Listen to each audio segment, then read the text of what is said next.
Bom, galerinha, boa tarde. A gente vai começar a falar agora um pouco sobre a crise do feudalismo.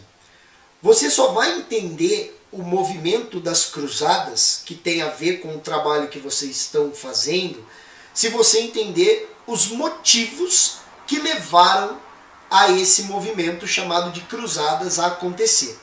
E olha só que interessante. Para a gente poder entender os motivos que levaram à crise do feudalismo, a gente precisa levar em consideração duas coisas.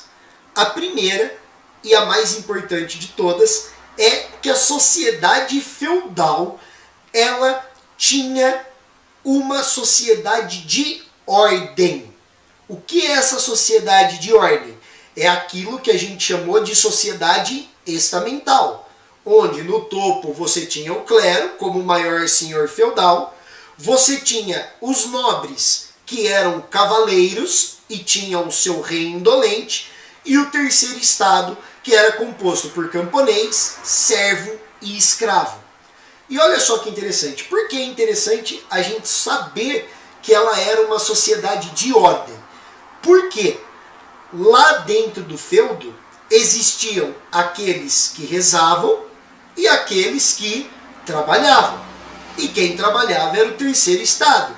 E a obrigação do terceiro estado era sustentar o primeiro e o segundo. Beleza? Então, se você lembrar disso, você entende a crise do feudalismo. Segundo ponto. Por que houve uma crise no feudalismo? Porque o feudo ele era como se fosse um condomínio fechado, onde você tinha todas as terras, toda a produção, toda a população, todo o clero, todos os nobres vivendo no mesmo espaço. E os camponeses, servos e escravos, eles tinham uma única função, que era trabalhar para o primeiro e para o segundo. Tanto é que eles pagavam diversos impostos dentro do feudo. Entre eles, você tinha a corveia, que era o trabalho obrigatório nas terras do senhor feudal.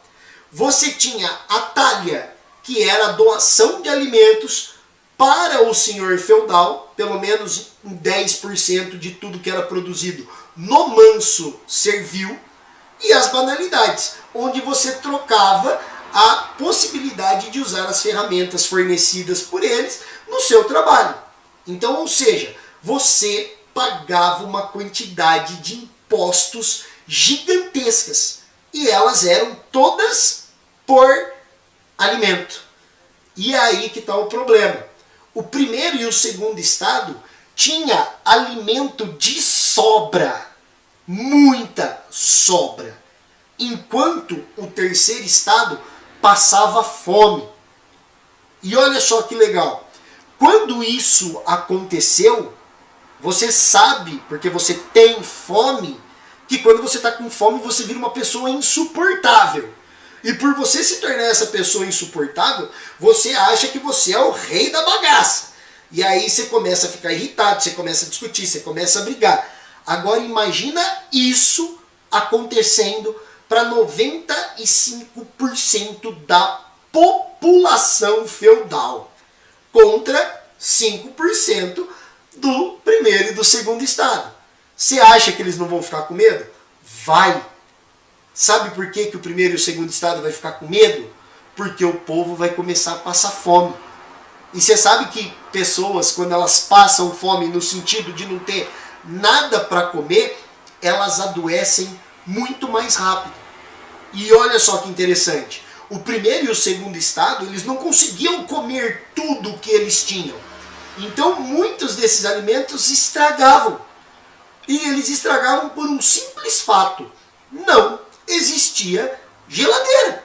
Eles não tinham onde guardar os alimentos, principalmente a carne de porco, o frango, o alface, o tomate, tudo que eles produziam.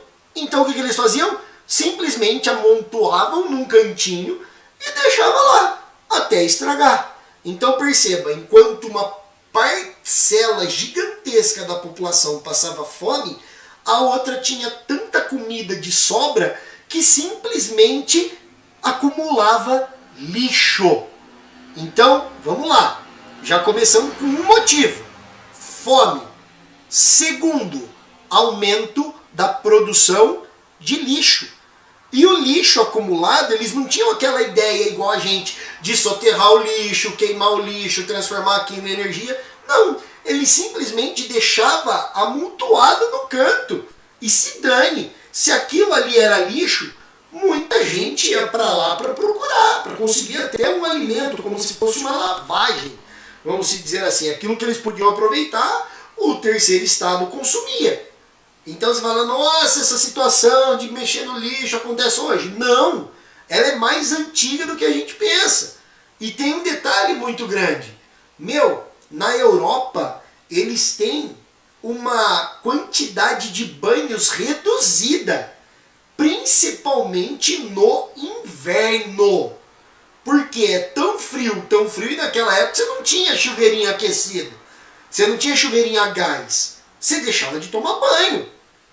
E isso, claro, você está careca de saber que, segundo o nosso critério de higiene, e o Brasil está bem à frente de muitos países nesse ponto, que a gente se higieniza muito bem. Lava a mão, toma de 1 a 3 banhos por dia, né? Então tudo isso são fatores que melhoram a nossa saúde, mas não quer dizer que nossa saúde é impecável. Cuidado, não é à toa que nessa onda de coronavírus, né, você tem que também ficar esperto nessa parada. Então agora imagina, se naquela época o cara não tomava banho, ele passava fome e ele acumulava lixo, você concorda comigo que saneamento básico era uma coisa quase que inexistente. E de fato isso aconteceu. E é legal porque, querendo ou não, o lixo atrai muitos animais. Entre eles, animais que transmitem doenças. E é aí que está o tchan do negócio da Idade Média, que vai fazer com que a galera fuja para o Oriente. O que vai acontecer? Começou a aparecer muita cobra, muito escorpião e principalmente rato. E o rato é uma coisa muito interessante, porque o rato, ele é fininho. Mais de 30 por 40% do seu corpo é só pelo. Ou seja, por isso que rato consegue passar quase que embaixo de porta, dependendo do tamanho da porta. Ele é um animal que ele não anda sozinho, ele está sempre em grupos grandes. Então, se um dia você achar um ratinho, fique esperto que perto dali vai ter mais uma porrada deles. E aí o que aconteceu? Se você notar, eu falei mais ou menos aí uma coisa que as ciências e a biologia chamam de cadeia alimentar. E olha só que bacana, você já está careca de saber que o maior predador do ratinho é o gatinho. Afinal, você já assistiu Tom e Jerry, você já assistiu Piu Piu e Frajola, né? Que mostra sempre, claro que o Piu Piu era um passarinho, né? Mas você tem uma ideia de que o gato, ele é, querendo ou não, um caçador. Só que o gatinho, ele tem uma coisa muito interessante nele, que é a questão do hábito noturno. Ou seja, ele só sai durante a noite. E olha só que legal, o gatinho que sai à noite, ele não sai para dar rolezinho e ficar miando, ele sai para caçar. E ele procura quem? O ratinho.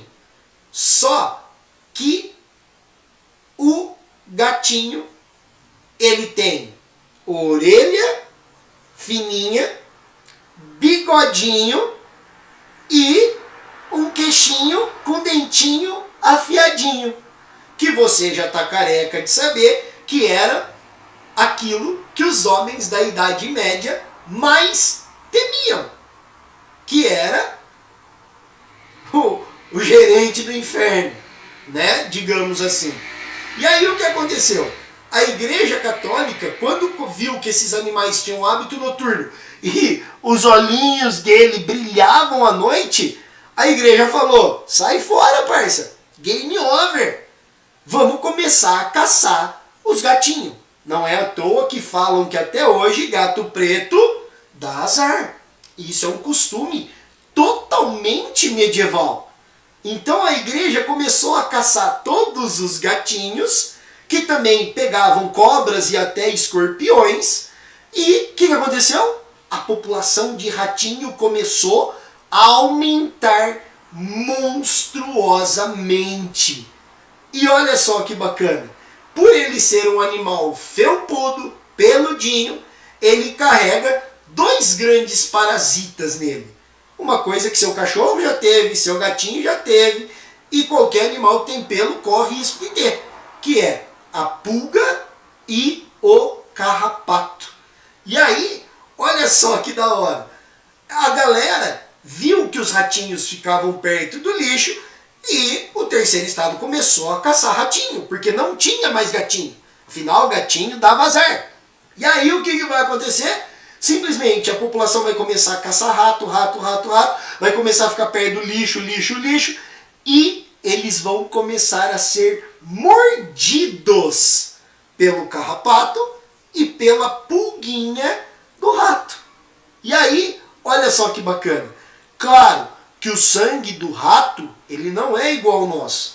Então, na hora que o carrapatinho mordia o ser humano, ele passava todas as doenças que o ratinho tinha. Seja o carrapato, seja a pulguinha. E é legal porque o carrapato e a pulguinha, quando ele te pega, dá vontade de coçar. E a parte mais suja do seu corpo é a sua unha. Então, olha só, juntou as doencinhas dos ratinhos, a sujeirinha da sua unha, num machucadinho que você teve. Então, aquele machucadinho que ficava vermelhinho de se coçar, ele vai começar a ficar verdinho, depois roxinho, e depois ele vai ficar pretinho.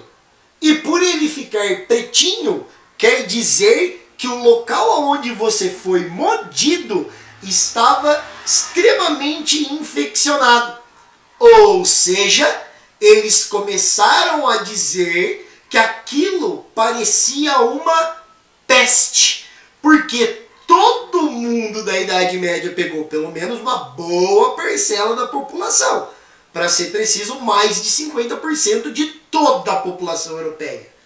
Né? Então, olha só que bacana. Eles começaram a falar que aquilo era uma peste. Peste, para quem não sabe o que é o que está escrito na Bíblia chamado de praga divina.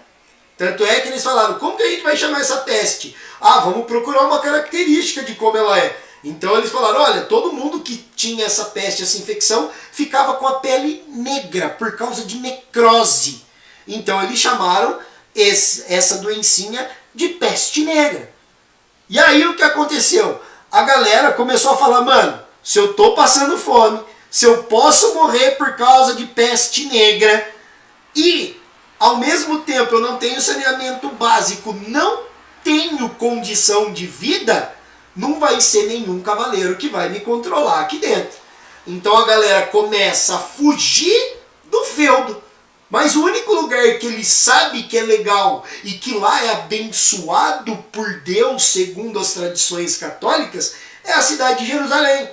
E a cidade de Jerusalém era considerada já naquela época a cidade mais sagrada do catolicismo e de toda e qualquer religião monoteísta. Então a galera fala, mano, se a peste negra é um castigo de Deus, o único lugar onde Deus vai me perdoar é em Jerusalém. Então eles vão começar a migrar, sair da região, as regiões do feudo, e vão começar a ir para o Oriente, como se aquele local fosse livre da peste e todo mundo conseguisse sobreviver de uma forma mais legal. Só que na hora que os europeus começaram a chegar no Oriente, eles perceberam que tinha gente morando lá. E aí os caras falaram, não, Jerusalém é minha. Os caras falaram, não, Jerusalém é nossa. Então o que vai acontecer? Briga. Tudo bem? Alguma dúvida, alguma pergunta? Pode liberar o microfone. Não.